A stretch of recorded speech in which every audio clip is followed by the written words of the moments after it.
Good morning, everyone. We're just going to give it a few more seconds to let others join us, and then we will start today's webinar.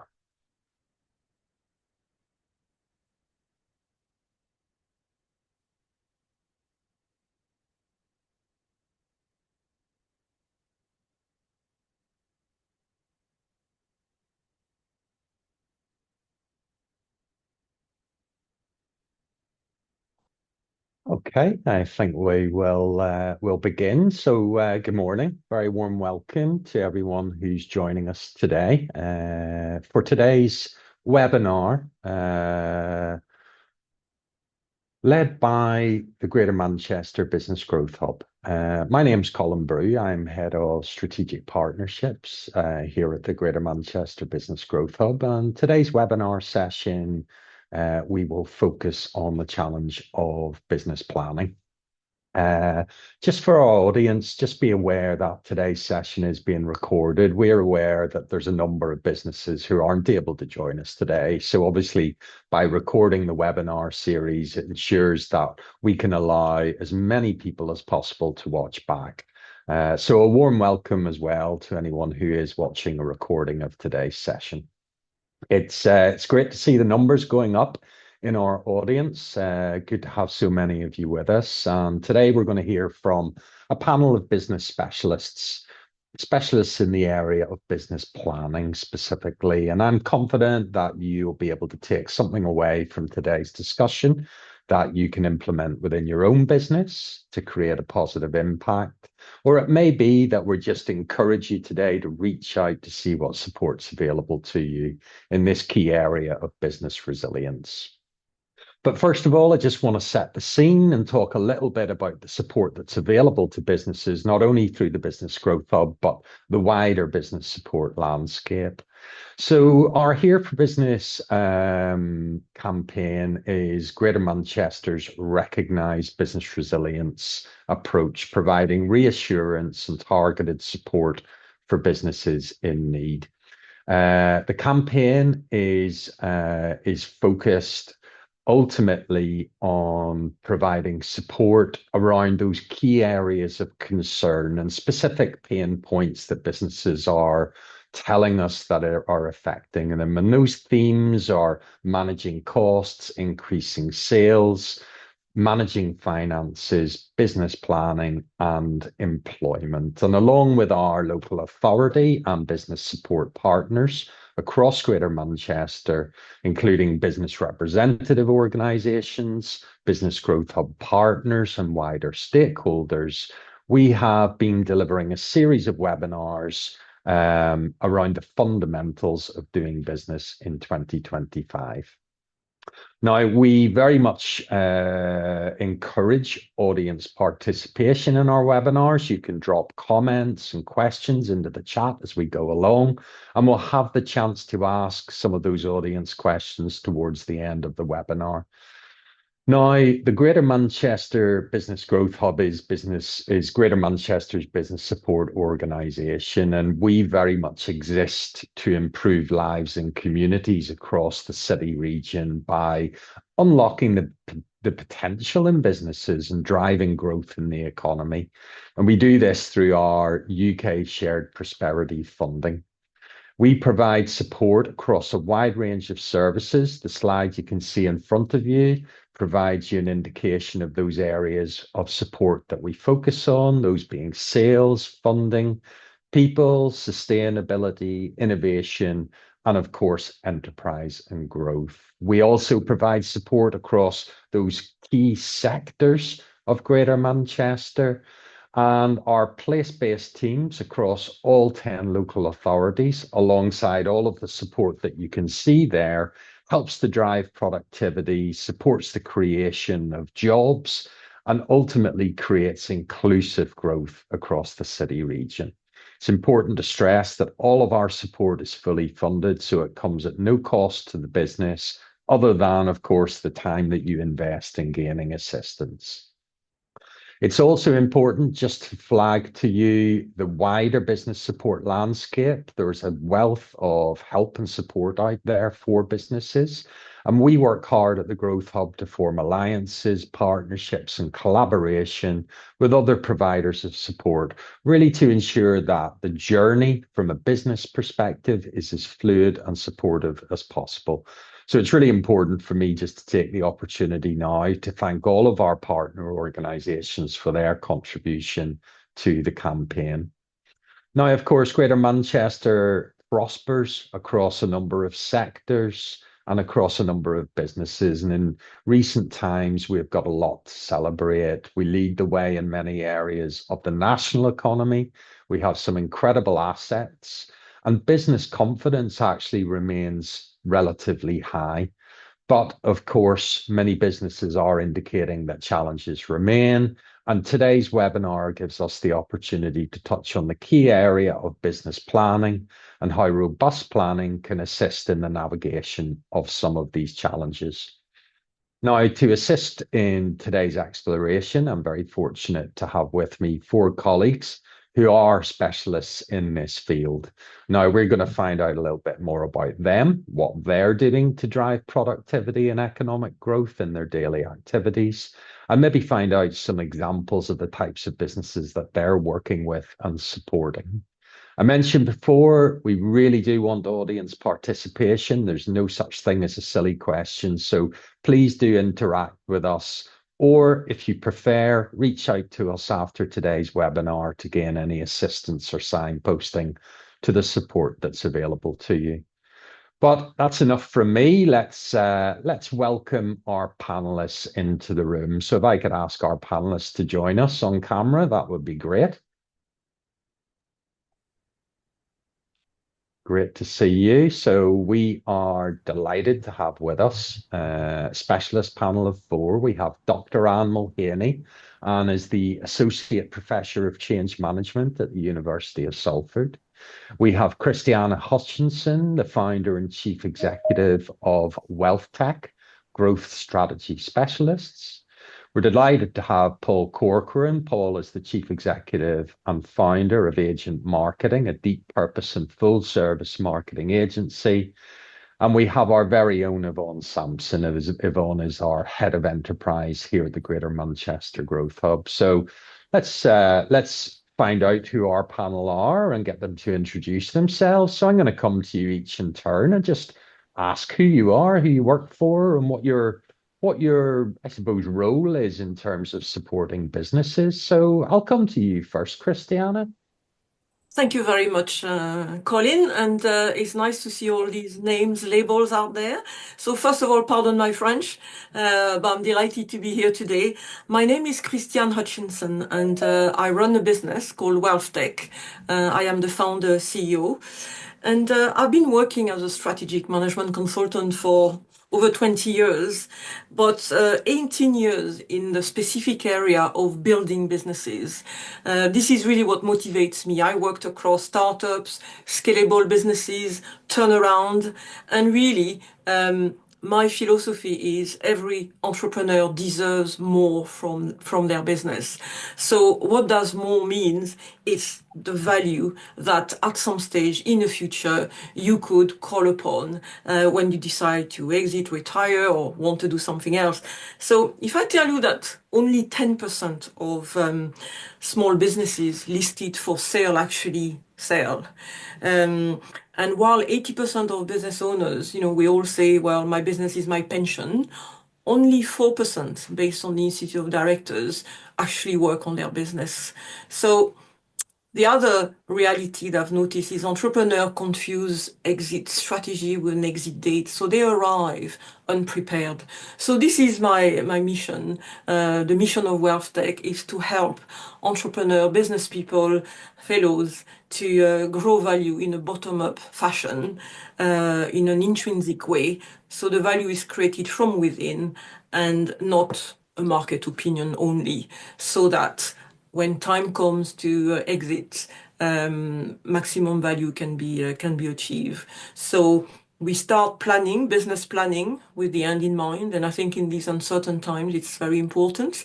So the end in mind being, what value do I want as an entrepreneur to achieve as a business in my sector? And what do I need to be? What will I need to look like as a business to meet the investment grade that a buyer, an investor will require when time comes? So we are based in Manchester, and we're busy developing a value creation platform to bring to market and help as many entrepreneurs as we can. So that's me. Thank you, Christiane. Lovely to have you with us, Thank you. and no doubt you'll bring a wealth experience to today's conversation. I'm going to come to you next. Paul, hiya. Welcome to today's webinar. Thank you so much, Colin. Hello, everybody. Good morning. My name is Paul Corcoran. I'm the CEO and founder of Agent. We are a full-service marketing agency with studios across the Northwest, here in Manchester and also in Liverpool. 2025, we turned 19.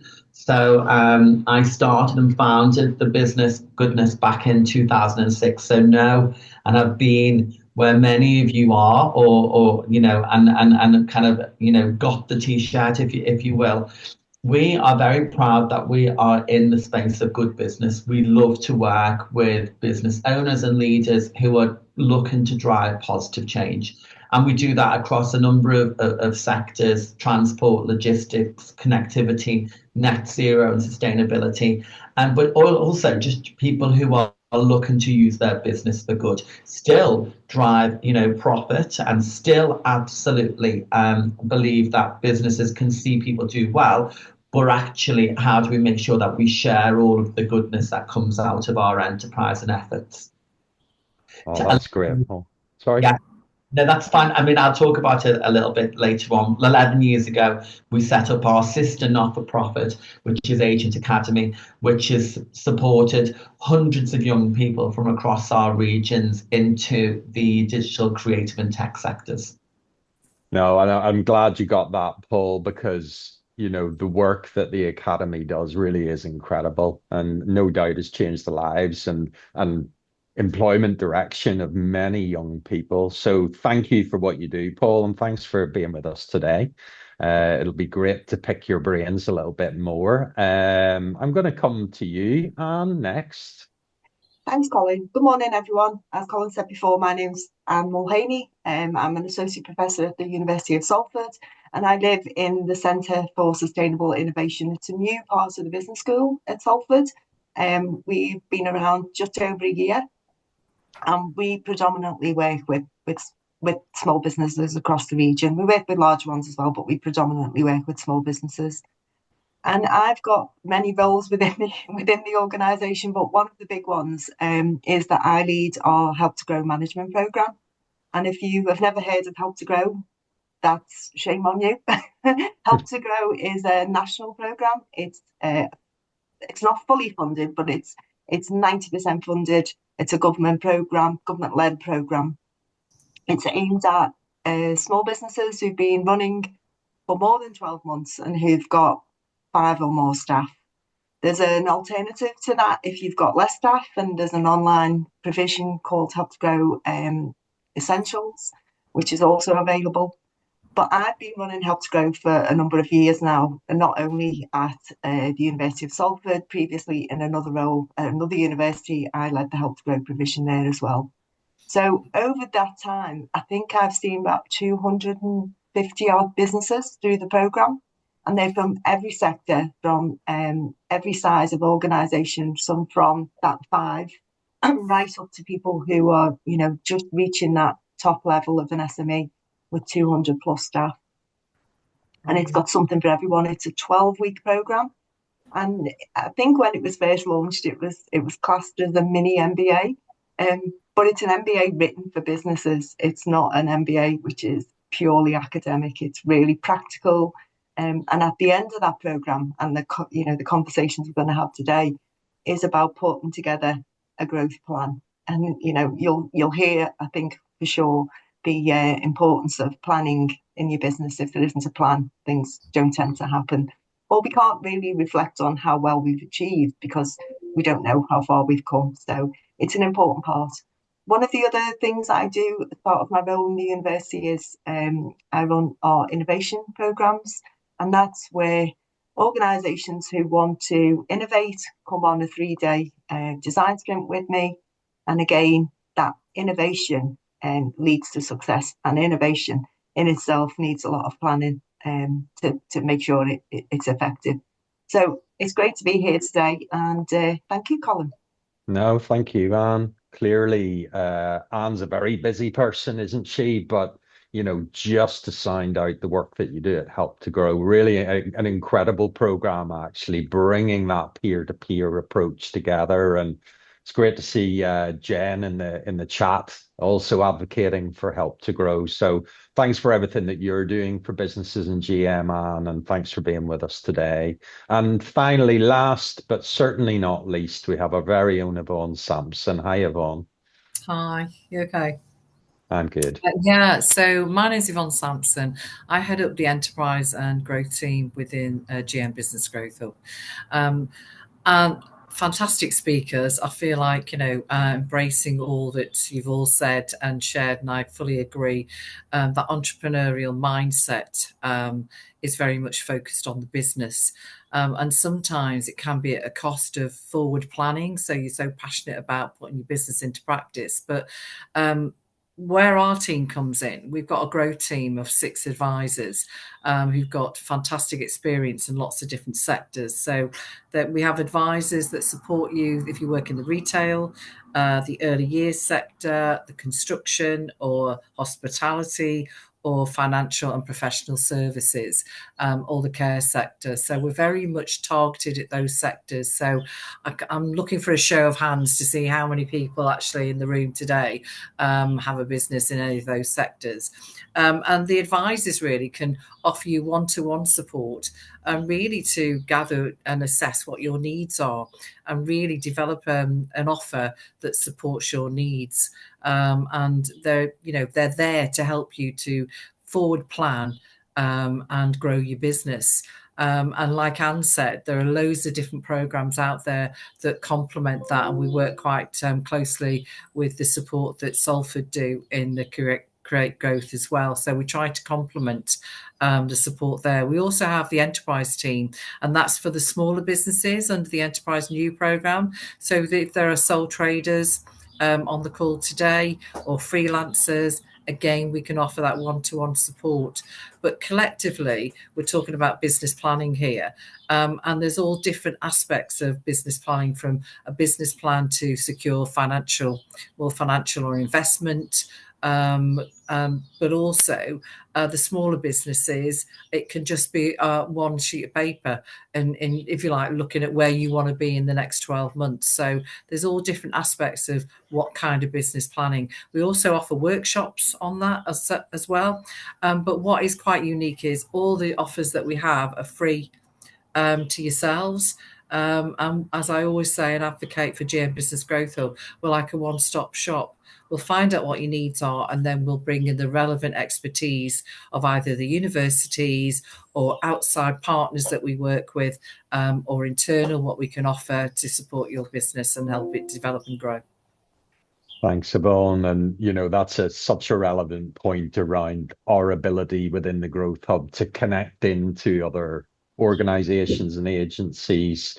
So really to ensure that the business is getting the right level of support. And I know that we work closely with Anne and the university. So collaboration is key from our perspective. And ultimately, that's what today is all about. It's about bringing experts together and ensuring that businesses know where to go if they need some help. So let's get into the meaty questions, shall we, and find out a little bit more about business planning. So I'm going to come to you first, Christiane, and probably quite a straightforward and simple question, but from your perspective, what is a business plan? What are the key areas that are, I suppose, necessary within a business plan, and how can a clear plan help a business achieve its goals? Yes, so thanks for the question, Colin. And I think all the people in the room here will have at some stage, been involved in doing a business plan. So let me start with maybe a little bit of an approach before jumping into, you know, mapping your revenue, margin, cash flow, which is obviously a typical output. But a good business plan needs to have a balanced approach between what has happened, what is happening now, and what will happen. You know, what's the intention behind my business plan? You need that intention. And my assumption is that most people in the room here have businesses that are already going, rather than maybe, you know, startups. So the reason for the need for that approach is we see, you know, a lot of business plans which obviously are future orientated, which they should be, but they tend to have a very stark departure from, you know, my future is going to be a very stark departure from where we are now. So looking at, you know, at this, the current state is important. So we understand the trajectory, because, you know, the trajectory is important because, you know, you need to understand, am I on the up curve, down, up and down? Because no matter what you want the future to be and you want to change this trajectory, it's not going to happen overnight. So you need to build this in. And, you know, a lot of plans are very optimistic because they lack two things. One is that trajectory, and the other thing to take in mind is what state of maturity is my business. You know, if I'm doing this growth plan and mapping my ambition, what is my current capability in terms of my processes, the state of my organization to undertake this change? Because very often we see plans where, oh, well, I will put in, or I will get some funding and I will recruit more people. So this surely is going to lead to that very stark departure, that which investors sometimes call the hockey stick, because, you know, it is such a big jump ahead. So take stock of this maturity. So the maturity ladder would go from, you know, zero, obviously. One is your maturity is you're aware of it. Then number two, it's emerging. Number three, you're structured. Your business is starting to gain structure. You got processes, systems in place. Number four is integrated. And then the top level, number five, you're agile. So when you are agile, you can take your business anywhere. So it takes time to think about that. So if you want to plan for change and growth, take stock of your departure point, because what this will do, it will give you a sense of what are the predictable elements in my current that I can rely upon. Because one key element in business planning is predictability. You know, you need to create this predictability track, and therefore know where you're starting from. So from there, you know, you can then match the resources required to the state of maturity. And this mismatch can sometimes lead to failure, because, you know, you're thinking, okay, so, you know, my revenue is 2, I want it to be 10, so I'm going to, you know, recruit people, acquire some technology. But the element that is forgotten is that maturity, this internal capability, and that is going to be a stumbling block. Despite, you know, resources that you may put into your business. So once you've done that, then you can start looking at, you know, where is my business coming from? So your revenue plan, your margin plan as well. And again, here I will state the need to create a scalable plan, which is, you know, if my revenue grows, my margin must also grow. This is the definition of a scalable business, when the rate of acceleration of your revenue is higher than the acceleration of your cost. So work on this model, and then, you know, wrap your ambition into a tangible, practical, realistic plan, and realism doesn't go against ambition.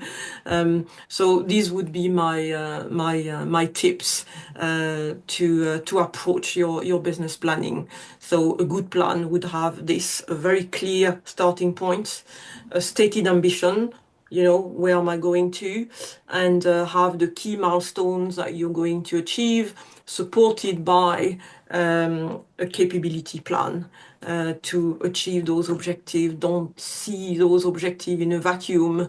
That's really one of the key, I would say, success or failure factor behind the business plan.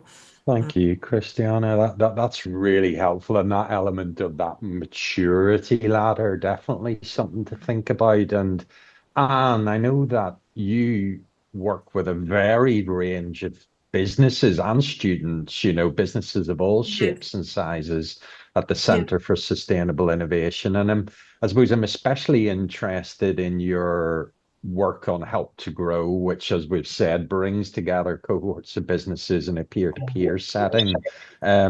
What areas of business planning do you focus on in Help to Grow, and how important, from your perspective, is it to have an agreed plan to work towards?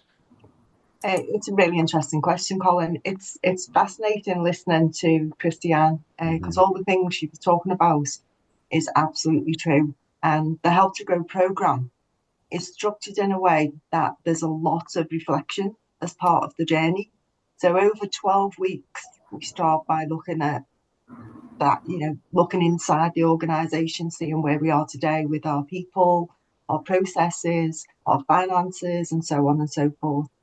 But businesses operate in a very volatile market, and understanding your outside world is just as important as understanding the inner workings of your organisation.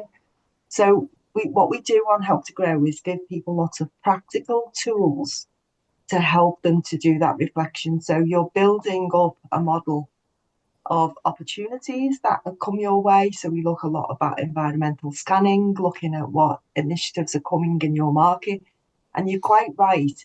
The best thing about the Help to Grow program is the people that you're on the program with, because everybody's on a journey together. And through opening up and through talking about your business and talking about your people and talking about your processes, you learn so much about how other organisations work or don't work, and that's just as important to understand what doesn't work as well as what does work.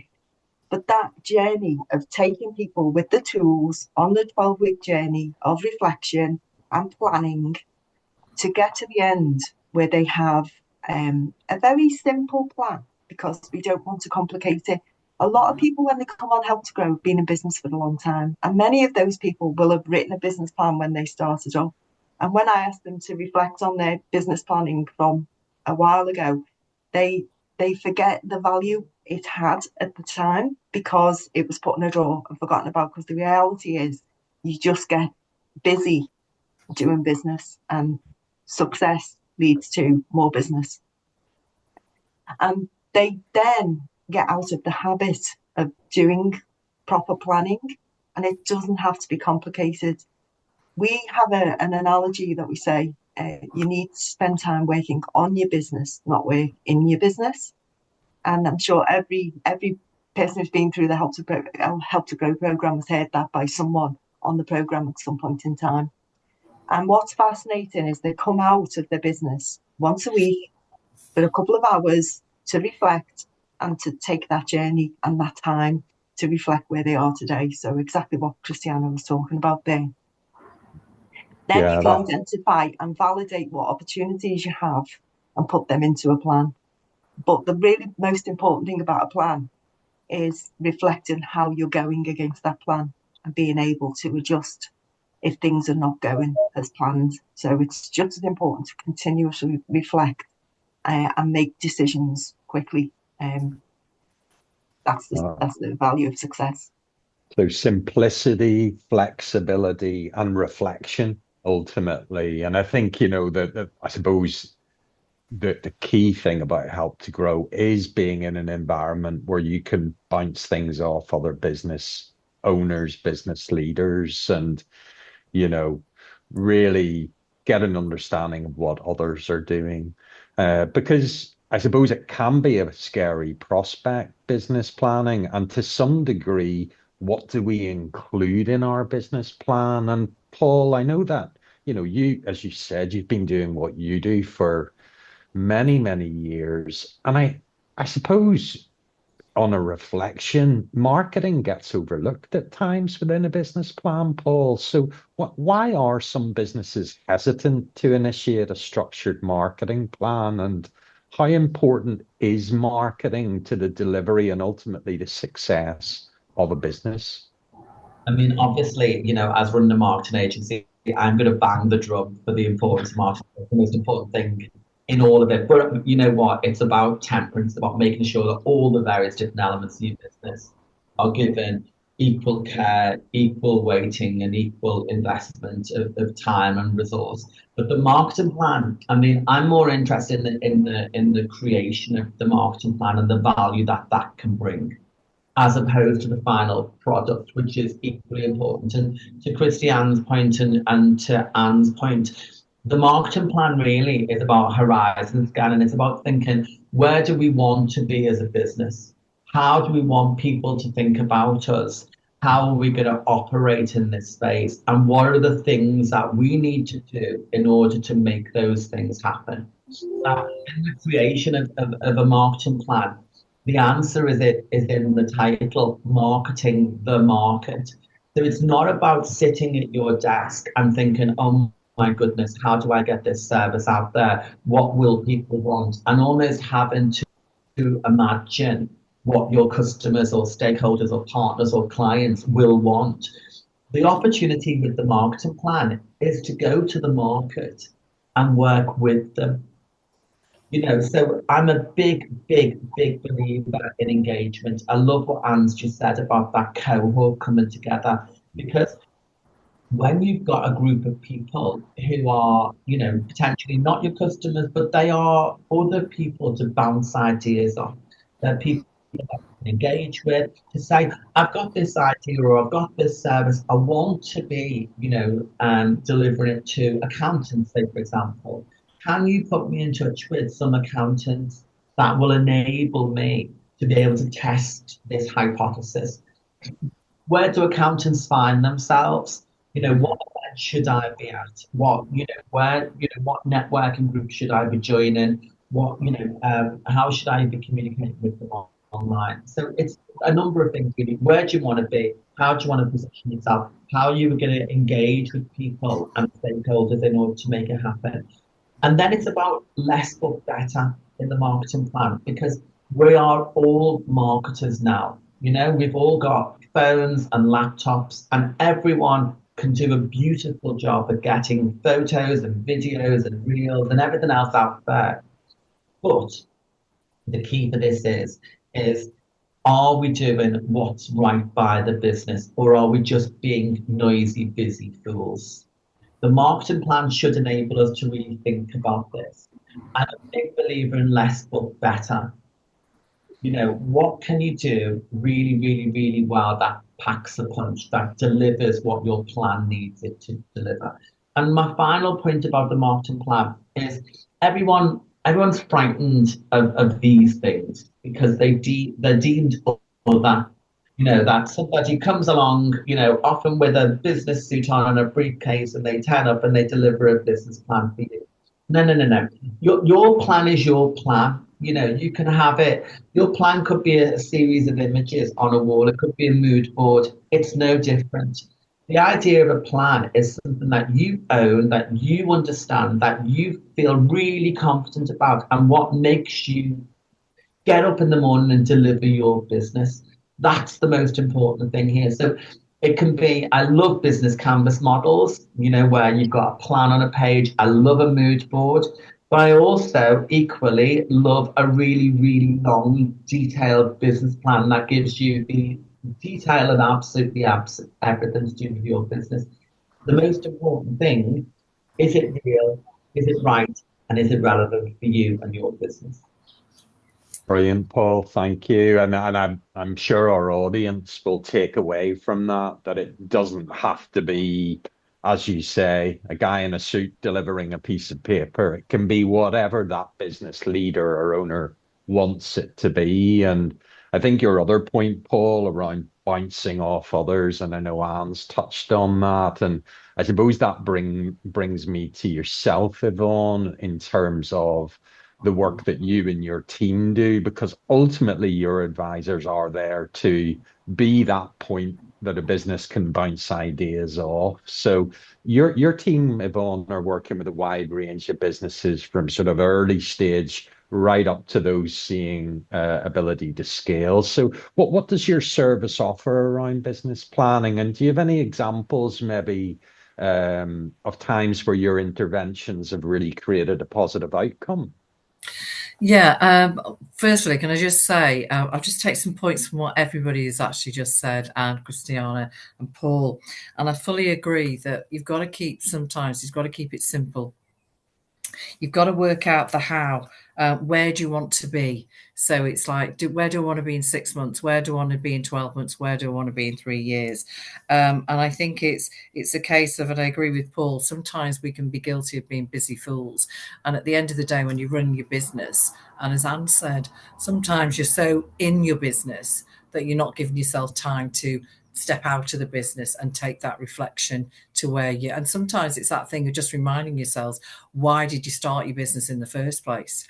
And I think it oozes out from Paul and Christiana and Anne about the passion that you had to why you started your business. And sometimes as an advisor, it's having, if you like, giving them time and a one-to-one to reflect and to go back and say, why did I start my business? So the advisors are there as that sounding board, especially for the smaller businesses who are the owner managers, and they maybe employ just a few people that literally they're working on the business all the time.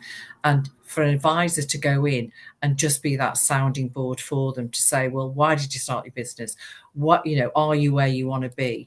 And Christiane, I agree with you about sometimes it's that exit strategy. I've done it in the past where I've met businesses and I've really just got them chatting, the two directors, and then they look up and they go, we haven't done this for years. Talk to each other and talk about why we set the business up in the first place. So it's something as simple as that sometimes from an advisor's point of view. Taking on board what Anne said about the connecting, and Paul, that our advisors meet an awful lot of businesses. So from the point of view of you having the time to get out there and connect, use the advisors as connectors for you to say, well, do you know somebody? As Paul said, sometimes they're meeting so many businesses that they have that knowledge to connect. But from an advisor point of view, when they first go into a business, it's all about assessing what those needs are of the business, and then helping them to refocus, potentially to replan, and to support them in the journey of writing that business plan if that's what they want to do. And it could be the business canvas model, as Paul said. We use a tool called Orbit, which looks at maybe a 3-year plan, and it is a lot of reflection of where you are and where you want to be, and then helping you so that you might master the people skills, but you need more support on the financial, or you need to get an investor in. So we will bring in the relevant expertise to support you through that journey.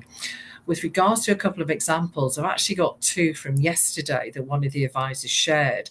We've done some events on procurement.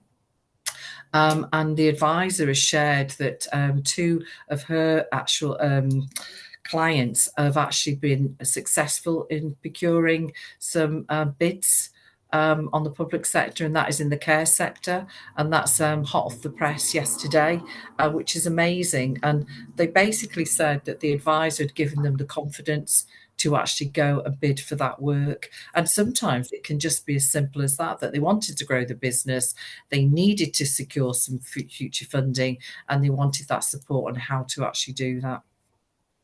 That's a great example, because I think, sometimes we do come into a conversation like this with a one fixed idea of what a business should do. But I think the reflections on everything that our panel have talked about so far really makes me think about there's so many varied ways in which a business can approach planning, and ultimately retain their existing customers and gain new customers. But coming back to yourself, Paul, in terms of we did a webinar 3 or 4 weeks ago around increasing sales. Are you able to maybe touch on maybe how having a clear business plan and maybe specifically the marketing element within your plan, how that can assist you in retaining your existing customers and maybe attracting new customers? Yeah, absolutely. So I think your business plan and your marketing plan in particular should really focus in on the audiences you're looking to engage with. And the old adage that it's easier and it's cheaper and it's more cost effective to keep the customers that you've got as opposed to go and get an absolutely new ones because you already know them, they already know you. And so therefore in your marketing plan, you should have a line in there which says, what am I going to do for my existing clients and customers? And this is why the marketing plan is so important, because the marketing plan, when you start to look at the horizon, you say, this is the type of business I want to be. Do you want to be a one to many, or do you want to be a one to few? How do you want your customers and clients to feel? Do you want them to feel part of a network, or do you want them to feel like they just need to be digitally connected? And so therefore, when you going through all of these things, what that will start to do is give you the ingredients for how you will engage with your customers, new and existing. So for example, if I wanted to, we are an agency of 40 odd people. We've got maybe 40 or 50 different clients. It's a small group of people relatively. Mine is all about people. It's about our community. It's about connection. So I would never do broadcast emails to my clients. I would always make sure that it was a personal email, or it was a phone call, or we invite them to an event, or we write to them, or we send them something. It has to be very personal. If I was a different company and I was, for example, HubSpot, where they've got millions of customers all over the world, well, of course, that's not going to work. But it's about thinking about who your customer is and how best to communicate them based on the positioning of your organization. In terms of going after new clients and new customers, again, our time is precious and our investment is finite when you start and scaling a business. It would be ridiculous of me to say, well, what you do is you spend thousands of pounds on this or thousands of pounds on that if you haven't potentially got that investment to be able to do it. But I would say when you are developing that plan, put into the plan how much you are willing to spend in terms of budget. And that's for things like subscriptions, memberships, events that you're going to go to, all of the various different things that often we just put as an aside, that we just add on all of the time. What is going to come out of your marketing budget? But also, what is the time that you're going to allocate to marketing? Because, when you're a founder manager, you've got to do everything. You've got no choice but to do everything, because you've got to deliver the service, make the product if you're a project-based business. You've got to do the accounts. You've got to hire the people. You've got to, train the people. And then you've got to go and market and sell it. There's an awful lot in there. So I would be saying to you, in your marketing plan for existing and new customers, allocate some time, because that's your investment as well. How much time are you going to allocate to getting that message out there? And I would also allocate a budget. And that might be a couple of hundred, it might be a couple of 100,000, depending on what your business is. But have that in mind. So then when you marry the two things, you can then say, right, okay, I'm going to spend each week 2 hours contacting, connecting my existing customers, and I'm going to spend this, taking them to this or doing this with them. And then I'm going to allocate this amount of time and this amount of energy and this amount of budget in order to go and get new customers, which is inevitably going to take more time and more budget.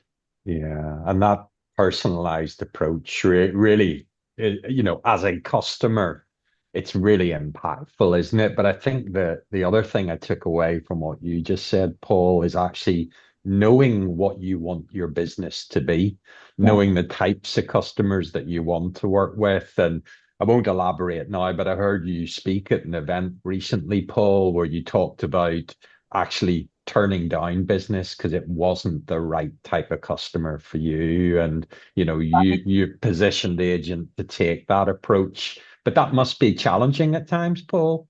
It can be challenging, but I also think that you want to be known for what you want to be known for and who you're working with.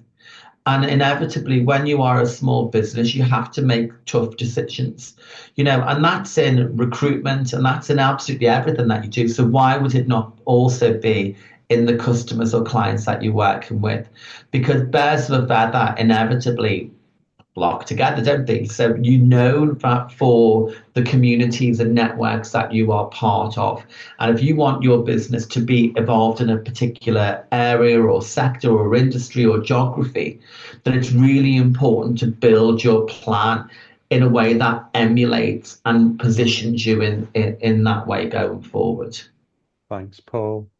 And I suppose back to that sort of growth trajectory, and I know, Christiana, you mentioned in your initial response around planning for investment ultimately as a business. So many businesses will have a growth plan, and they might indeed be considering investment or maybe financing. So how can having a robust plan assist in gaining the funding that you need?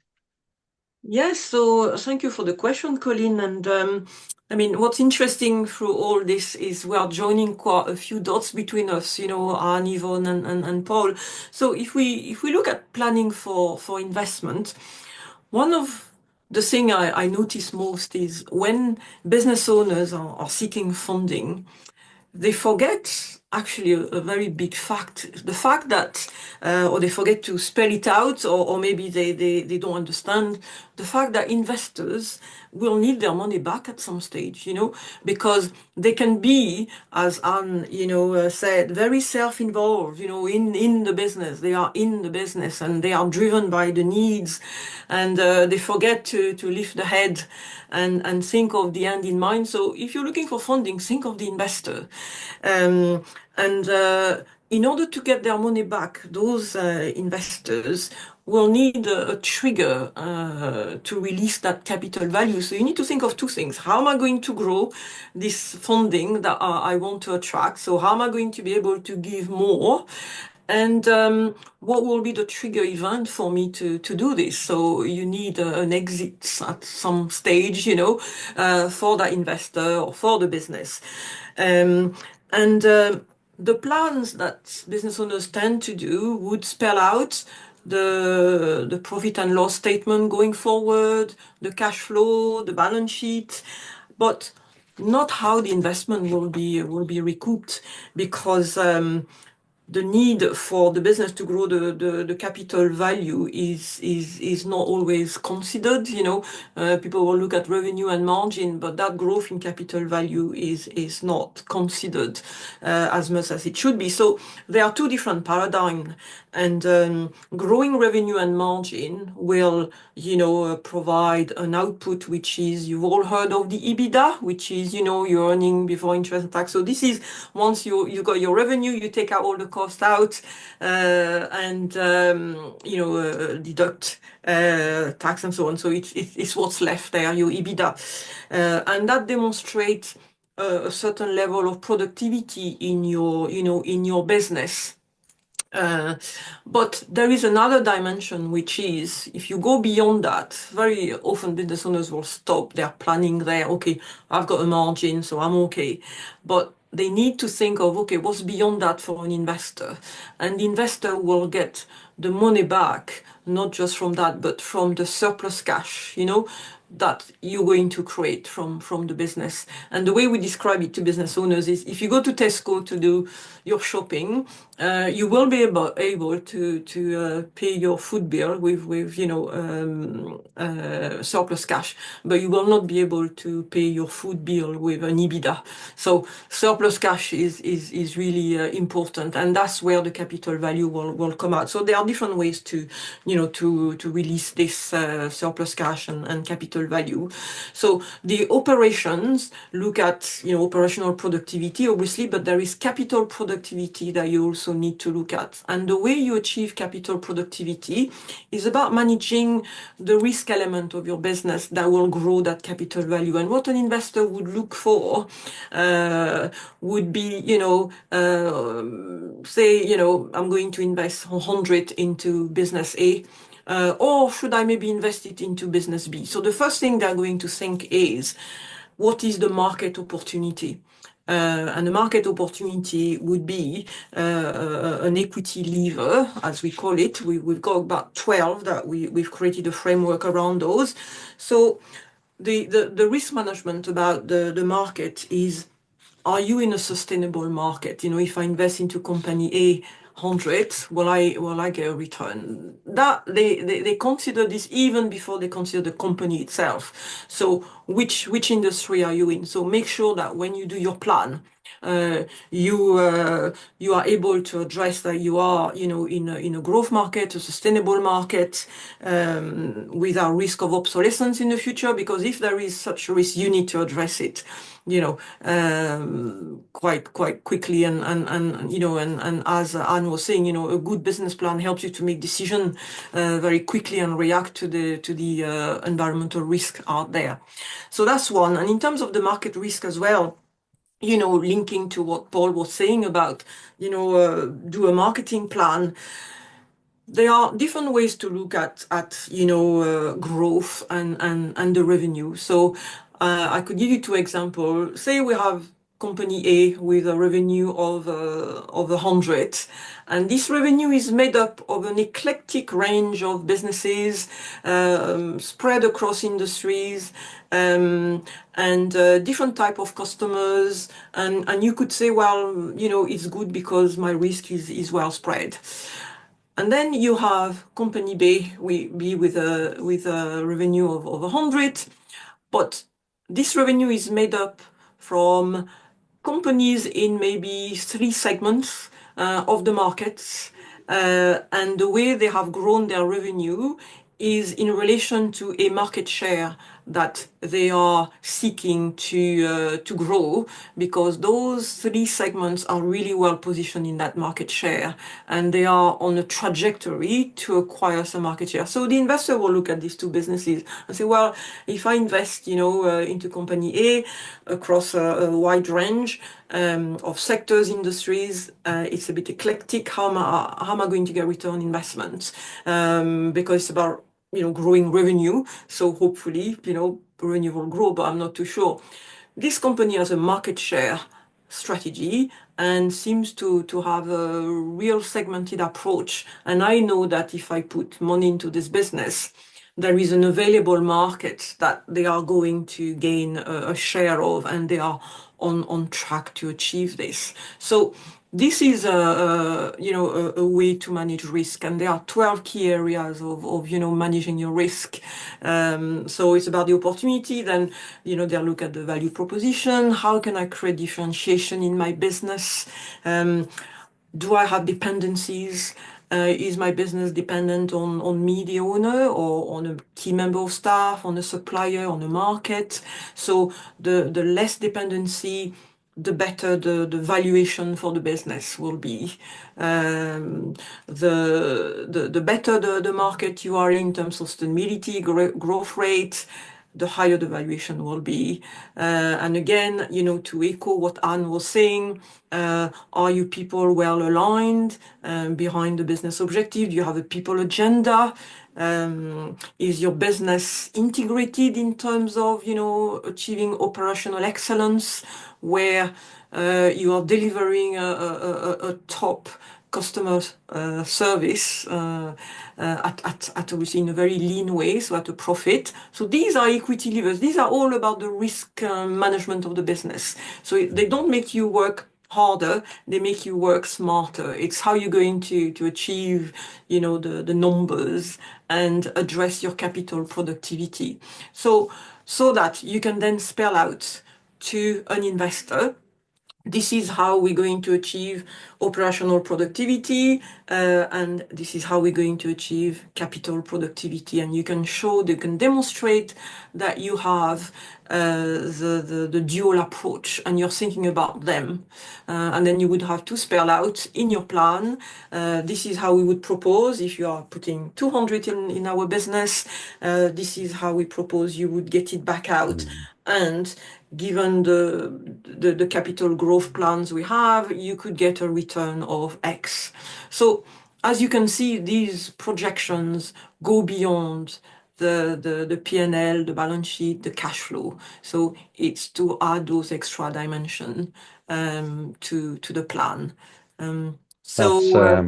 That's super helpful and really insightful, actually, in terms of that preparation for investment or funding. But you touched on something there, Christiane, which was around bringing your people with you. And I know we've got about 6 minutes left. I'd just sort of encourage again the audience, if you have any questions, please pop them in the chat. But I'm just going to come back to you, Anne, because Christiane's point about bringing your people with you, from your perspective and of all of those businesses you're working with on Help to Grow, how important is it to bring that plan back to your internal team and involve them in its development and implementation?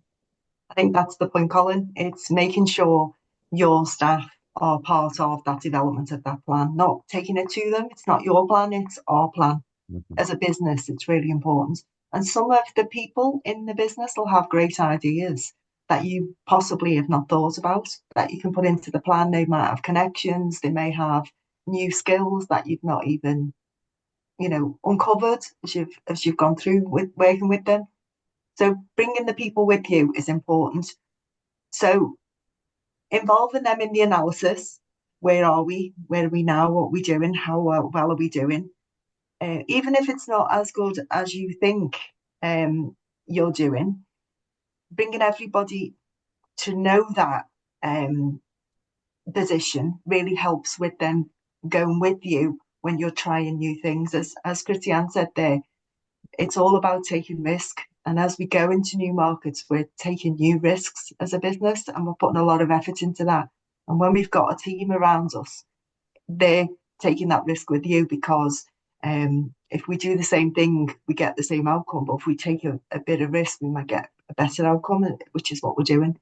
I just want to make the point, though, that there's different plans for different things. And we talked a lot today about business planning. We talked about a growth plan. We've talked about an exit plan. We've talked about marketing plan.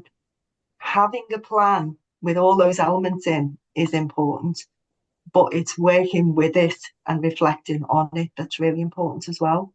So it's a way of communicating, maybe to funders. A business plan is the ability for you to tell your story.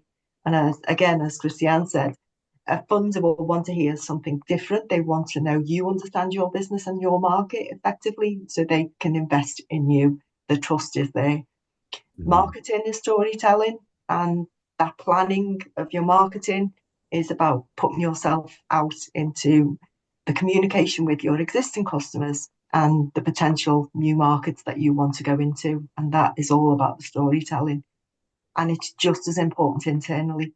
So when a plan, be it all just maybe on one page, then your team is continually seeing that plan and working towards it and can communicate that plan just as importantly as you can to anyone who wants to hear about it. Thanks, Anne.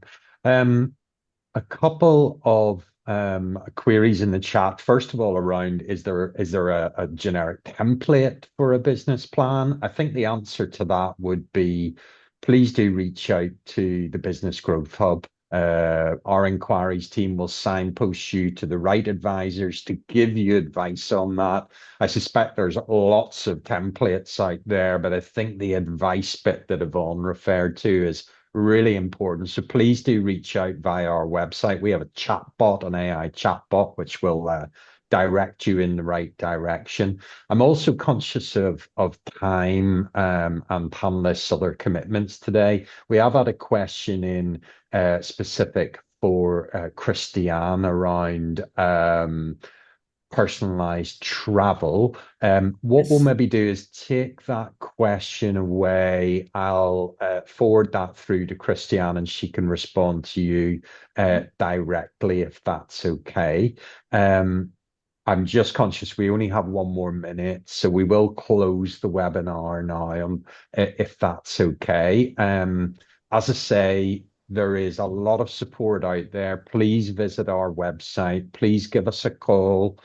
Please interact with our chat bot if you've got any queries or questions on the subject matter today or any of our themes across our webinar series. We do still have 2 further Here for Business events to go. On the 27th of March, we're collaborating with the Institute of Directors at Clockwise in Manchester for an event to focus on unlocking business potential. And on the 3rd of April, we have our final webinar, which is going to focus on employment. Can I just take the opportunity to thank our audience for their time today, specifically to thank our panel, Paul, Anne, Yvonne, and Christiana. Thanks so much. I really appreciate that your time is valuable. So it's great to have had your participation today. And wishing everybody on the call a really good day ahead. So thanks for joining us, everyone. Thank you very much. Thank you. Bye. See you. Bye. Bye, everyone.